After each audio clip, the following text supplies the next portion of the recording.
think people settle because they don't know how amazing they are, and they also have a fear of what if I don't find someone else?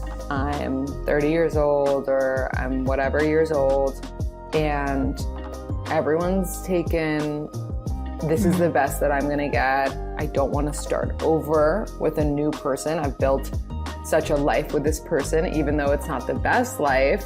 I can't just start new. Like I have, I'm so close with our family, our friends are intertwined. There's always going to be a reason that people find to settle. Well, hello everyone, and welcome back to Boujee Best Friend Podcast. It is me, your host, Coco Cornelia Slunski. And since we are in the month of love, February, as the media likes to call it, I figured who else should I bring on the show than the OG podcaster, Lindsey Metselaar. She has a podcast called We Met at Acme, and it is the absolute staple in the dating podcasting world. And I had my video blow up, I think 2 years ago, my no coffee walk date video, and we connected through a friend. So I was on her podcast. How many times can somebody say the word podcast in less than a minute? I was on her podcast and I was so nervous. Funny, I told her that when we were recording that, since I looked up to her, and I mean, I still do. I love everything she's creating. And it was kind of like intimidating to be on her podcast, but she said you couldn't really tell. So A+ for me. But overall, I really love her.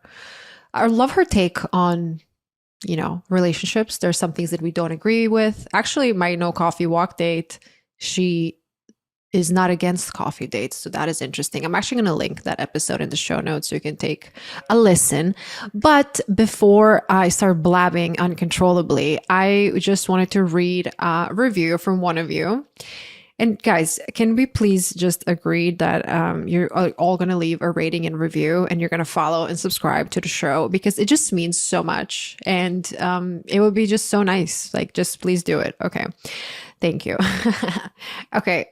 This review says, relatable, from D. Sandak. Coco is down-to-earth, relatable, and gives great, straightforward advice.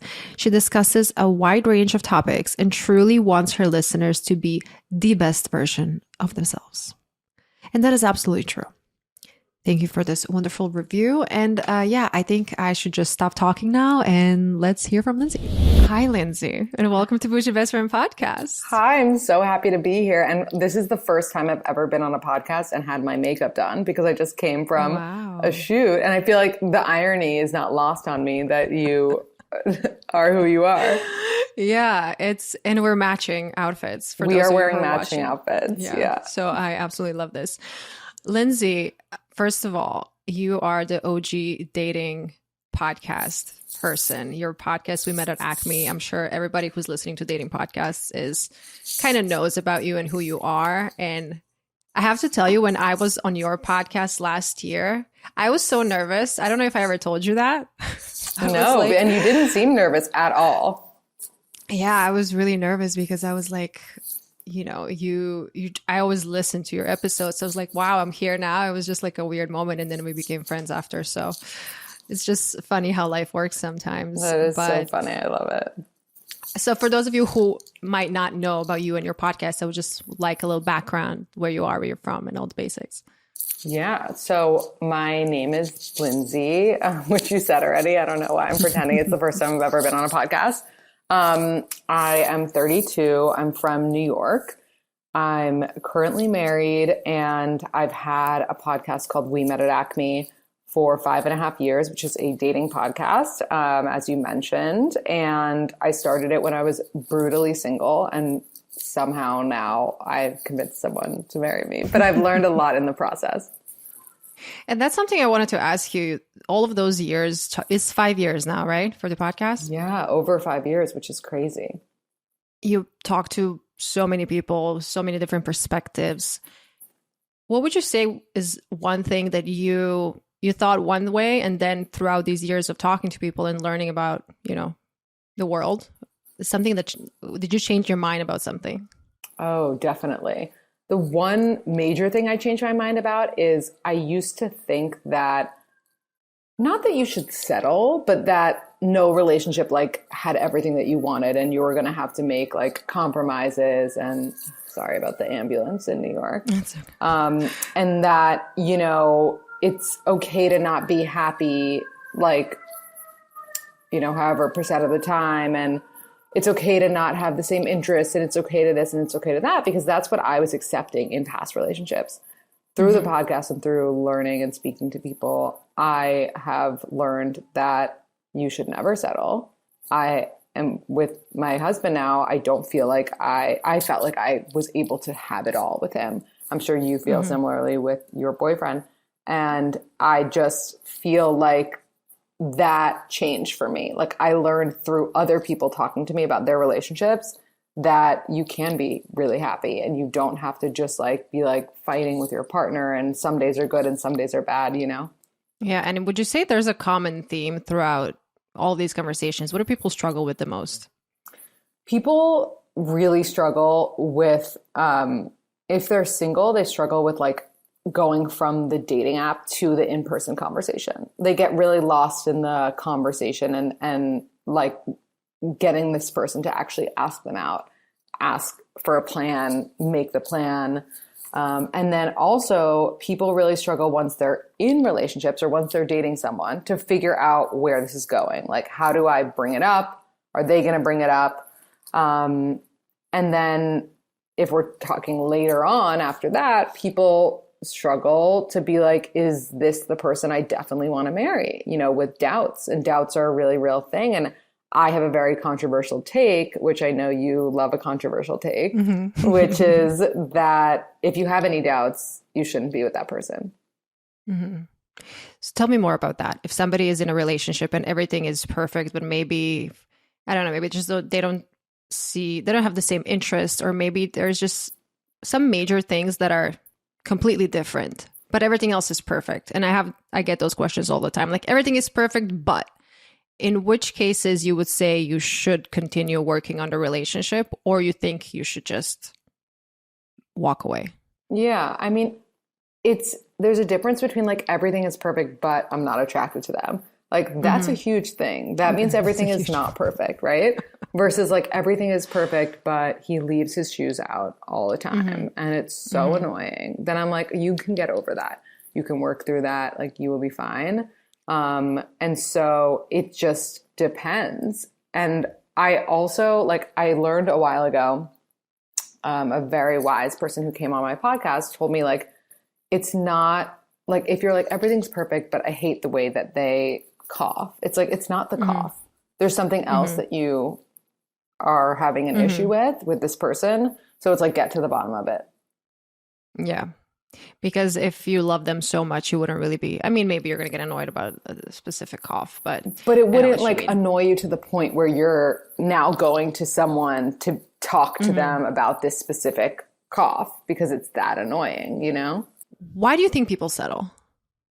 I think people settle because they don't know how amazing they are. And they also have a fear of what if I don't find someone else? I'm 30 years old or I'm whatever years old and everyone's taken. This is the best that I'm going to get. I don't want to start over with a new person. I've built such a life with this person, even though it's not the best life. I can't just start new. Like I have, you know, I'm so close with their family. Our friends are intertwined. There's always going to be a reason that people find to settle. And then how do they finally get out of that relationship if they feel like they're settling? I had a similar situation in my past, and it was so hard for me to walk away because I felt like, well, this is my entire life. I'm not just going to be walking away from this relationship. I'm going to walk away from this entire life. And me living here alone in the US, it was just like, this is all I know. There's nobody else I can go to. So that was my situation. But what do you think? Why do people, is it the strength they need to find inside of themselves, or some kind of outside judgment? I think there's a few different reasons. I mean, obviously there's like the intimidation factor. Like if you're dating someone who genuinely makes you think that you can't do better, or like that borderlines on like abuse and things like that. Like that can be really, really hard to deal with and go through. I think also, like, unfortunately, our friends sometimes will validate things that shouldn't be validated. Like, I remember I was in a relationship that was definitely a little bit toxic, and we would fight all the time. And I would complain to a friend, and she would always be like, it's fine. Like, couples fight. Like, that's normal. Because, like, to her, maybe that was in her relationship, right? And so I just like would go back and I'd be like, oh, I should be okay with this. Like, this is something I should be accepting. I think also society is a huge part of why people stay. And it just makes you feel like less than when you're single. And so in order to like get out of that situation, I think that you have to do the work on yourself and like realize your self-worth and be like, I'm a fucking badass. I have a great career. I have great friends. Like, I'm going to be okay. And like, I can either be unhappy and marry this person and like be miserable forever, or like take a risk and see what's on the other side. And I think it's always worth the risk. You mentioned you were in a toxic relationship, and I feel like in every episode I talk about toxic relationships, but I think they're so important to be talked about. And why? First off, do you think that toxic people, like when you're in a toxic relationship, do you think that one side is toxic or two sides are kind of making each other toxic? Or do you think there's like some kind of toxicity cycle? Yeah, I think it depends, but most relationships, the two people are toxic for each other. Like, they're just not a good, like, I'm not saying like one person was right, or like, I'm not going to talk about like the Johnny Depp Amber Heard case because I don't know. But what I do know for sure is that they were both toxic for each other. Like, that's for sure. And so I think that a lot of these toxic relationships, it's just not a match, but they don't realize that. And so they try to make it work, and it ends up becoming a toxic situation. Either that or there's like a narcissist situation. And when people throw around the word narcissism, what is your take on narcissistic relationships? I think it happens when one person is a narcissist and they make it like all about them, and, you know, they kind of love bomb the other person and then like do all the things that narcissists do. Like, they take you away from your family. They make you feel isolated. It's a really scary experience that like I can't really speak that much on because I'm not a therapist, but I know that, you know, a lot of my followers have been in relationships like that, unfortunately. Funny enough, I have a friend, she was one of my best friends when I was living in New York. I was living in New York for around 7.5 years. And we were super close, and we maintained close as I moved to Miami. And she got into a relationship last year around February. And I haven't spoken to her since May, and not by my choice. She just like, God. And I tried talking to her about it. I didn't say, yo, your boyfriend's a narcissist. I never met him, so I can't really speak on that. Right. But I just saw such major changes in her behavior. And at some point I unfollowed her on Instagram and all that because I was also a little hurt. I mean, I'm still hurt because I wouldn't be probably mentioning it if I wasn't hurt. Yeah. But I'm honestly scared for her and for whatever she might be going through right now, because she also like deleted her social media. Like, you know, when people start going into these so unlikely behavior, or like just when they're acting so out of character. And yeah, let's see what happens with her, because we're not in touch anymore. But yeah, that's like a huge sign that she is definitely dating a narcissist. Yeah, absolutely. Okay, I have a question for you about something that you talked about on your podcast, a 90-10 rule. Can you please share about that? Is security and independence in a relationship, something like that. I'm not sure if I'm saying this correctly. Yeah, so I think that the best relationships have 90% security and 10% insecurity. And what that means is you should be 90% secure that your partner loves you, wants to be with you, only has eyes for you, is, you know, your ride or die, whatever it is. And you should be 10% insecure that they might leave you, find someone better, that they're such a catch. And if you don't have that 10% security, you're going to take your partner for granted 1000%. You are going to not really care how you act around this person. You're not going to have like that fear to like keep this person. And that 10% will give you that. And so oftentimes, like, you know, I think guys more than girls in hetero relationships will have 100% certainty because their girlfriend or wife or whatever is like all in with them, doesn't have her own life, you know, is doing whatever he says, etc. And that can be a really big turn on for guys. Alternatively, there are so many of my friends whose husbands and boyfriends and whatever don't have a lot of friends, don't have their own life. And that to the women is also a turnoff. So it's about maintaining your individuality, maintaining your social life outside of this person, and showing them that like, hey, I'm amazing. This is why, like, you know, people like me, blah, blah, blah. Mm-hmm. Do you think you have that? I definitely have that. I'm a very social person and I love doing things on my own.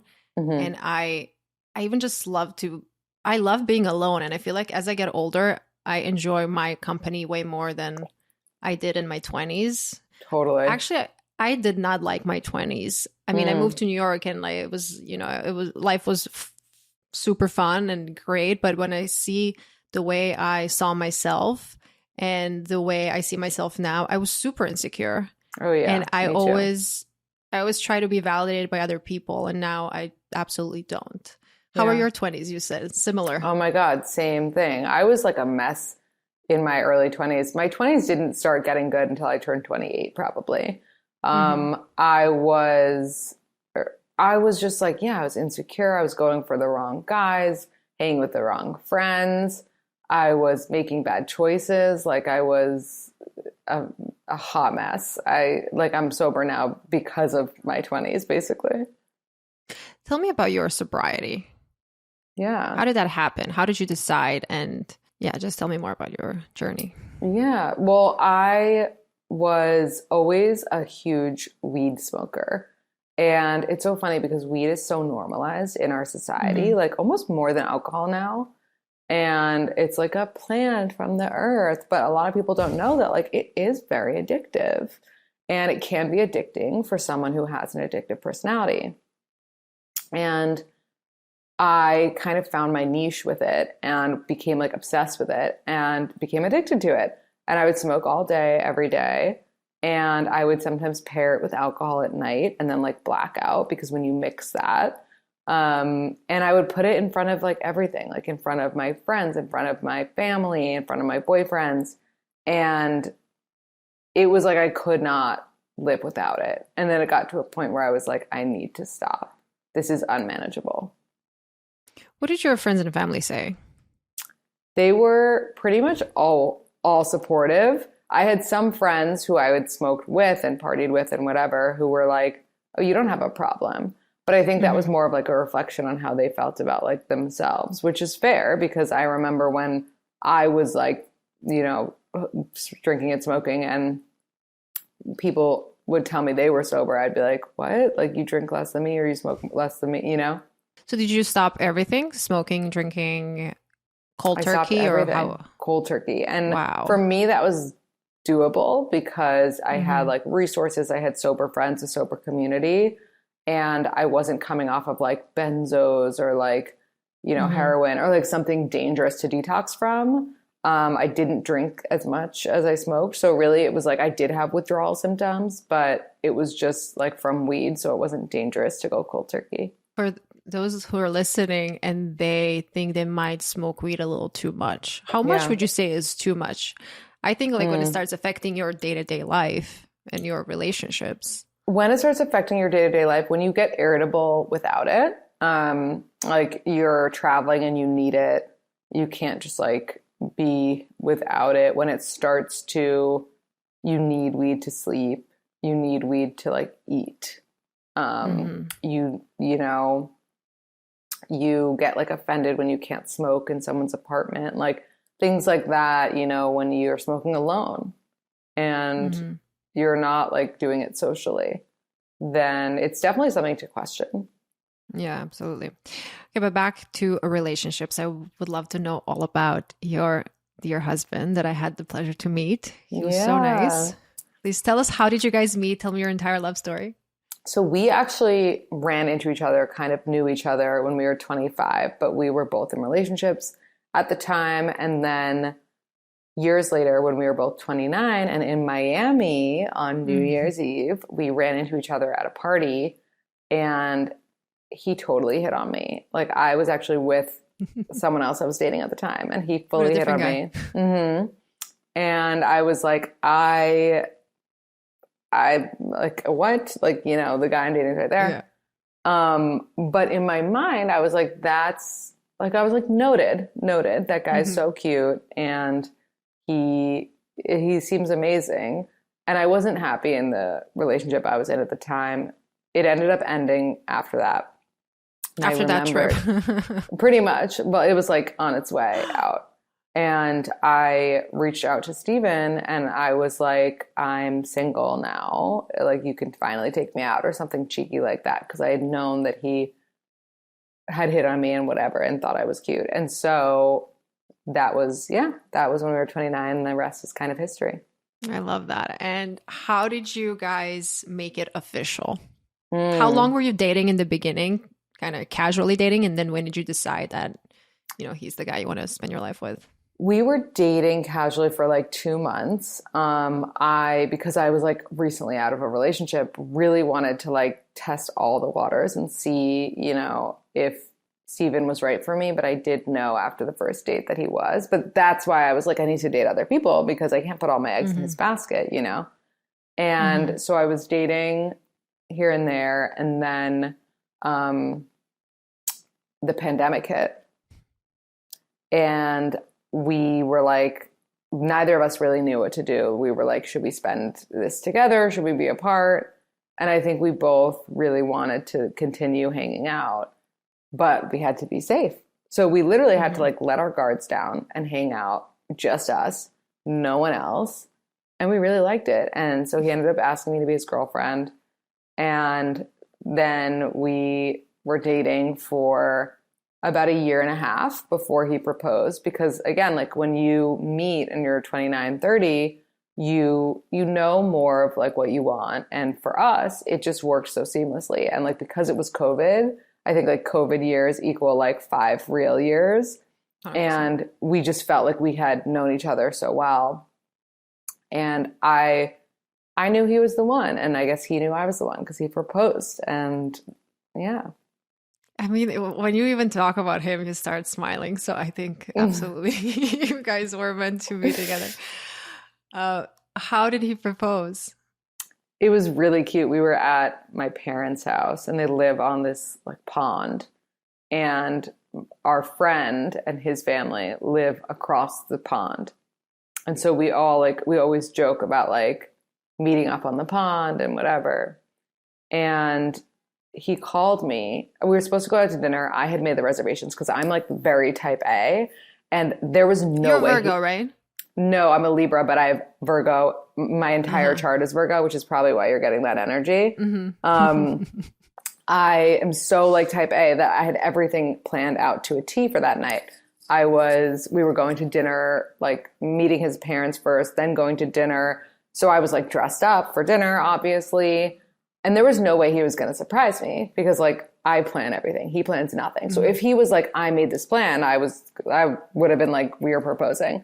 And so everything was still set to plan. Like I had this reservation, I had made it, I had the confirmation, and we were about to leave, but we had like some time because his parents were taking a while or so, he said, you know?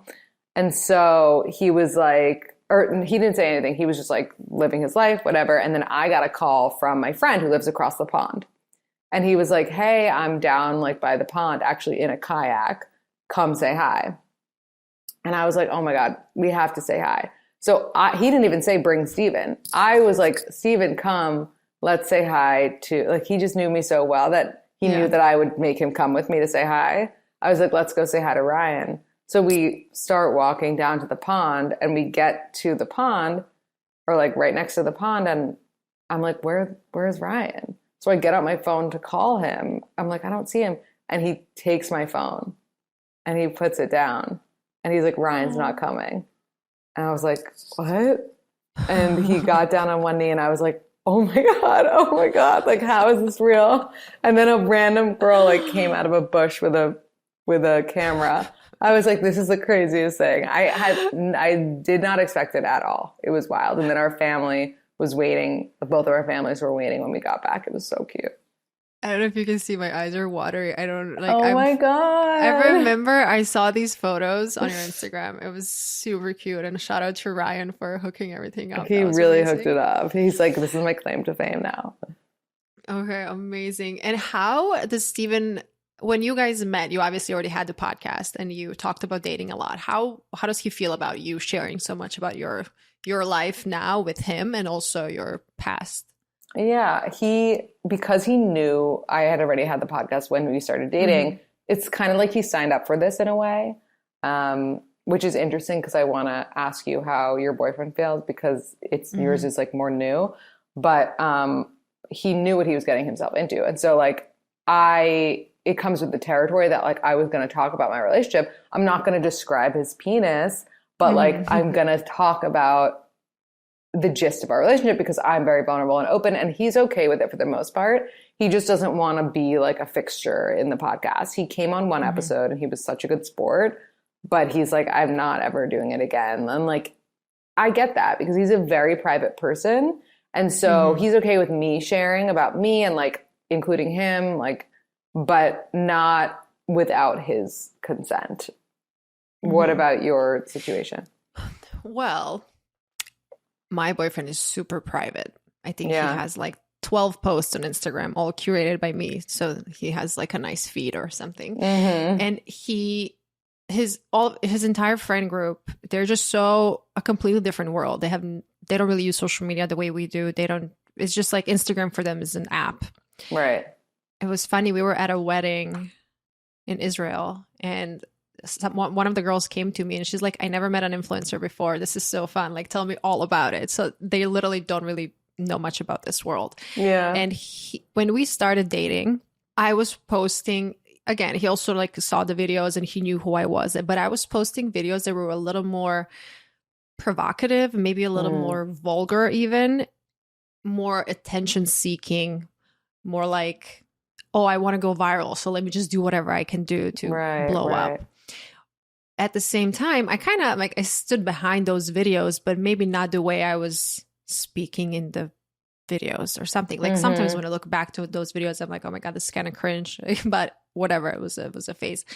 And then we did have a big adjustment period because he just didn't understand, like, why do I have this need to talk to people and why do I need to share and what is this? Just kind of just like, why? And then when he realized that this is literally who I am, and I've been doing this for, I had a blog when I was 16. Yeah. So I always had this in me, but it took me a while to kind of find my path and find my voice even in this, world of social media. Even when we connected, my content was so different. It was more like, as I said, just like, oh, look at me. I'm here telling people what to do. And now as I started the podcast, as I started talking to more and more people, as I started learning about relationships, and I was always very interested in, psychology and human relationships and why do we do what we do. And I think that I heard this saying once, like, you create content for you 5 years ago. And when I was in that shitty relationship, as you mentioned, like, my friends were giving me bad advice. They were just telling me, yeah, that's normal. Like, you're lucky. Like, there's way worse men out there. You should just stay with him. I never had anybody tell me break up with this guy. Right. Nobody. And I wish that there was somebody like me today that had that kind of content that I was, just tell me like, okay, you can walk away from the toxic relationship. But to answer your question, in general, he's okay with me being me. he also did one episode with me, my first episode ever, because I was just so scared. I was so nervous. I don't know why even I mean, I've been in the social media space for so long, but it was just so different to have a podcast and like, who's going to listen to me speak so much? It was just so weird. So he did my first episode, but we didn't like say his name, or it was like the mystery man in the back, but most people realized it was him. And for those of you who didn't, please go check out that episode. Yeah, I'm going to go listen after this. Yeah, but I don't really post him much anymore. And actually, I want to ask you, what do you think about this? Because what do you think about people constantly posting their partners on social media? Do you think that's some kind of, there's multiple opinions on sharing your love on the internet? I think it's fine. I mean, I definitely post photos with my husband. I don't like story him all day though. I feel like there's a difference between like posting, because like for me, like I love him to death, but like sometimes I'm posting because I don't want every photo to be just of me alone. You know what I mean? It's not like deeper than that. Or like I just like the photo of me. But I have been in relationships in the past where like I would post even though we were miserable, and I just wanted to like keep up appearances. So I think it's more about like, why are you posting this person? Like check in with yourself. Like, are you posting because like you want to prove to yourself that you're happy, and you want to look back at these photos and say, oh yeah, I wasn't that unhappy in that week, or are you doing it because you're like, I love them. I love this photo of us. I'm posting it. It's like, and sometimes it's hard to distinguish between the two because social media is so not real. What is your opinion in general on social media behavior in a relationship? Guys liking other girls' photos, that topic keeps on repeating in my What Will Coco News and my podcast all the time. So I want to know what's your take on that. I don't think that's ever going to change. Like, and I don't think it means anything. Like guys are basically the way that Instagram is, there was never anything like that in the past. And like our dads and like grandpas like would have done the same shit probably, it's like, it's not cute, it's lazy, it's immature, it's sloppy, but like there's so many beautiful women out there, and like men like want to double tap on their photo. If it's not their photo, then they're gonna look at porn. If it's not porn, it's gonna be something else. And so as long as you trust this person and they don't make a fool out of you, then like let them double tap on an Instagram model. Like it's not that serious. Obviously, it's easier said than done. My husband doesn't have Instagram, so it's easy for me to say that because I'm like, But so I don't know how I would really feel, but I'd imagine because I trust him so much, like I don't care. I mean, I don't care when he watches porn. I don't know if that's similar, but I don't. So I don't know. What do you think? I think that it is embarrassing when a guy is showing his. I'm the first one to admit there's, another beautiful woman, another beautiful man. I have no problem with, talking about other people being attractive in the world.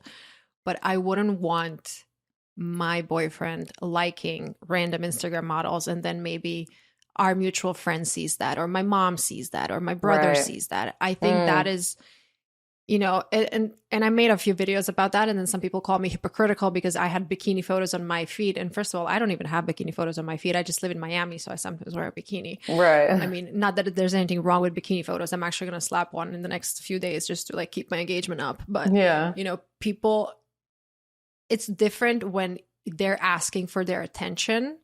And, maybe one day it's going to be a like and a comment, and then the other day he's going to be sliding into somebody's DMs. Because what I always say when I have girls asking me this question, or maybe if they go through their DMs and they see that this guy was maybe DMing a random model, I ask the girl, do you think that he would sleep with her if he had the chance?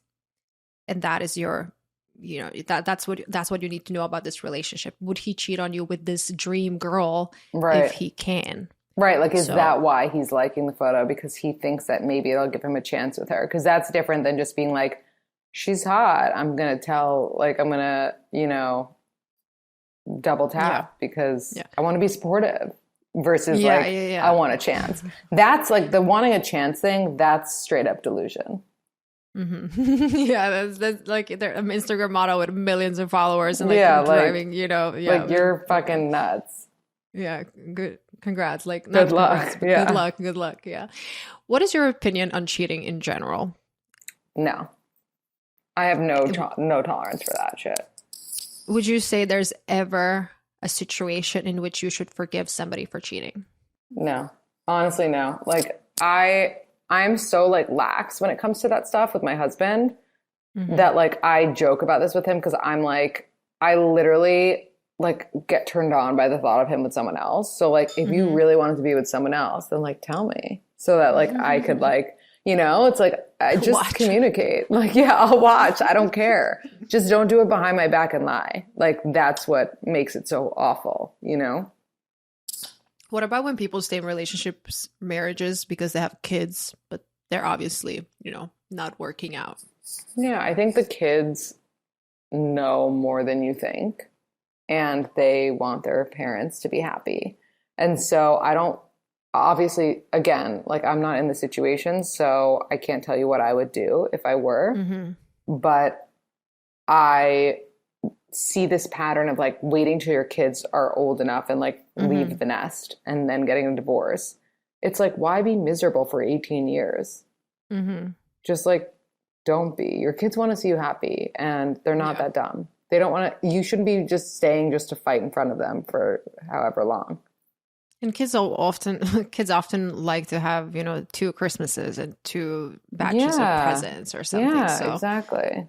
when it comes to marriage, and I love this episode you had with somebody recently that people marry the person in front of them when they're ready to get married. And I absolutely agree on your take, but let's talk about it a little bit. When we come to this age, like 29, 30 something, like you are expected to get married. As you said, like if you're not 100% sure, you obviously should not get married. But why do you think people just like get into that relationships kind of even already knowing it's going to be a failure? I think that same reasons as we talked about before, but settling, like they just, it's scarcity mindset. Like they're like, there's no one else. I'm running out of time. Let's go. And when it comes to rushing into relationships, you had another, I just binged listen your episodes today. I love it. I have a lot of info. Rushing into relationships. And you said that there was this one friend of yours that told you that you got so lucky with Steven because you were not rushing. Why do you think that happened? Like, how did you not rush? Were you just focusing on yourself? Were you just not really interested in settling with someone? Or tell me more about that time. I think I just knew that something better was coming, that it was worth the wait. I knew that I wasn't the best version of myself, and I wanted to find the guy that I could find when I was, not the guy before that. Because before I was sober, before I, had a passion, before I had my life under control, I was attracting shit guys, and I could have just been like, great, we'll make it work. But I was like, I'm still working on myself. I'm going to wait until I feel like I'm solid and really a good catch. And then I'm going to hopefully attract my partner. And that's what ended up happening. Obviously, hindsight's 2020. Like I wasn't that calculated about it, right? I just like didn't get proposed to before I was like the best version of myself. Thank God. Who knows what I would have done if I had, but I think subconsciously I knew that like I wasn't done. If they're not happy with where they are themselves, they're not, maybe they don't like their physical appearance. They're just not happy with themselves. Again, I'm saying the same thing. But they want to start dating. Is that something you would recommend, or you would say that they should kind of work on themselves first? I think you can do both at the same time. I think you can be working on yourself and dating. But if you're not happy, you do need to work on yourself, because you can't just expect to attract, you need to be bringing to the table what you want. I feel like what you were saying before, like when you were in your 20s, kind of lost and doing things that you don't really do today, you're kind of attracting that same type of person. Exactly. So it's hard to expect that this magical guy is going to come and want to date a person that's not really even happy with who they are today. Mm-hmm. But yeah, I mean, I remember even when I was single, so I had this bad relationship. I mean, it was not bad the whole time. It was bad for a long time. But then when I was single and my self-esteem was just completely shattered, and I just remember that I was attracting such shit guys who they had nothing to do in their life. They were just partying the entire time. It was 2020 or 2021. Yeah. So obvious, like it was COVID, and it was the world was a little confusing at that time. Right. But I remember, and even today when I'm answering my questions on Instagram, I remember being the girl who was asking herself those questions, like, oh, if he, I don't know why I just remember this, but one of the biggest red flags is when there was this one guy that I was dating at some point. He would drop me off and he would like drive away before I even entered the apartment. No, that is the biggest red flag. I mean, even your Uber driver, like, yeah, literally, even if your Uber driver is treating you better than your man, that's a deal breaker. Let's talk about red flags. I listened to that episode too. I love that episode so much. Yeah. Give me a few red flags that you think, like the first thing that came to your mind right now when I mentioned red flags. Oof. Bad communication is a huge red flag for me. Like, if they're not good at communication now, they're not going to get better. They're going to get worse. Any red flag is going to get worse because people get more stuck in their ways with time.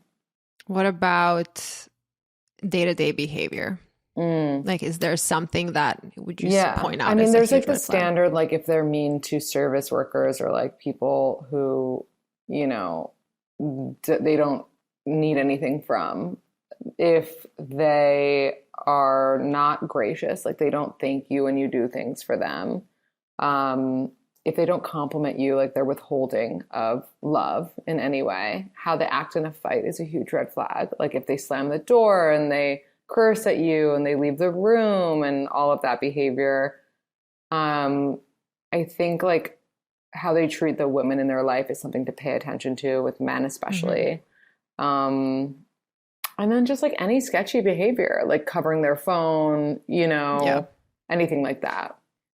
I think the way they speak about their mom and their exes is such a big indicator of like the way they actually view women in general. 1000%. I have a few more questions before we wrap up. So you have the podcast. What is next for you? I mean, this should have been the last question, but tell me more about the podcast and like, where do you want it to go? I mean, it's such a staple in the dating world. Tell us more about like your dreams or your, like, where do you want to go? Thank you. First of all, I would love to, reach more and more people, be like a big sister when it comes to dating. And similarly to what you said, like give people what I wish that I had when I was in my 20s dating. I would love to, whether that means like doing it on a show, a dating show, whatever it is, maybe eventually writing a book. I would love to just be able to help people with their dating lives because nothing makes me feel more fulfilled than that. I love that. And I can see even a talk show, like a TV show. Would you be interested in that? I would love that. TV? And tell me about the other page that you have. We don't expect salads. That's just a fun food Instagram. I do it on the side. I don't take it too seriously. I just like to post my food. And I've been doing that forever, like since 2014. And it's fun. I eat like a child. And so I often post like this stupid food that I'm eating. Ironically, now I love salads, but forever growing up, I never had even had a salad. And so that's where the name came from. Yeah, I also wanted to compliment that we met at Acme name. For those who are not from New York, can you give us a little background of what is Acme?